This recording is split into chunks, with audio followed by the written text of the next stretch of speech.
A new round of talks to try to end the war in Ukraine began this morning in Istanbul, Turkey. In the meantime, Russian troops continue air attacks on Ukraine's capital, Kyiv.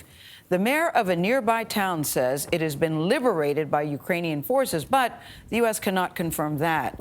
Holly Williams and her crew found that advances by Ukraine's troops are no guarantee of safety for the people living there. This morning, she is in central Ukraine.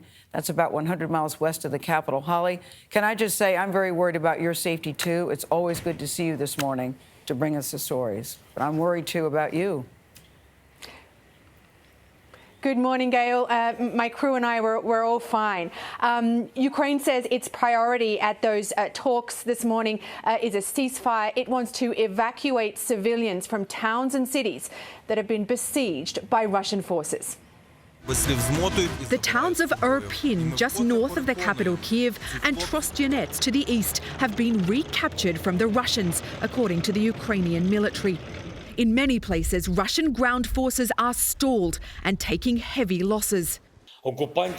The occupiers are pushed away from Irpin and Kyiv, said Ukraine's President Volodymyr Zelensky in a video message last night.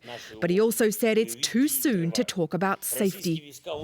That's exactly what we found when we tried to visit the town of Makariv yesterday. Ukrainian forces say they recaptured it last week. It looks as though this area is still getting shelled by the Russians.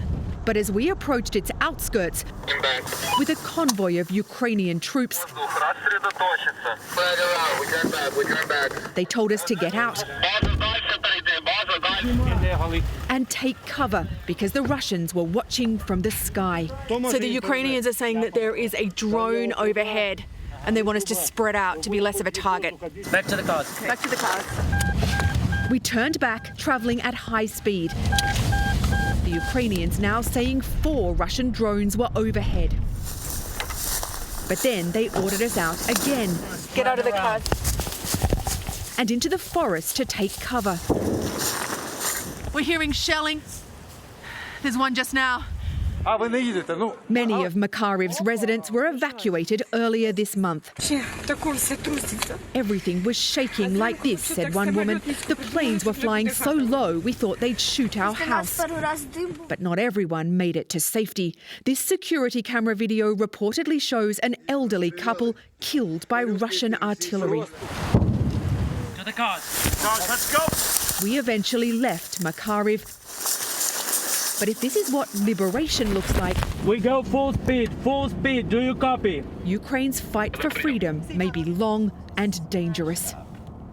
The Russians have shown over and over during this war that when they can't take control of towns and cities, they'll still pummel them with missiles, airstrikes and shelling at the cost of civilian lives. Vlad. Holly Williams in Ukraine. Please stay safe, you and your crew. Thank you for your reporting.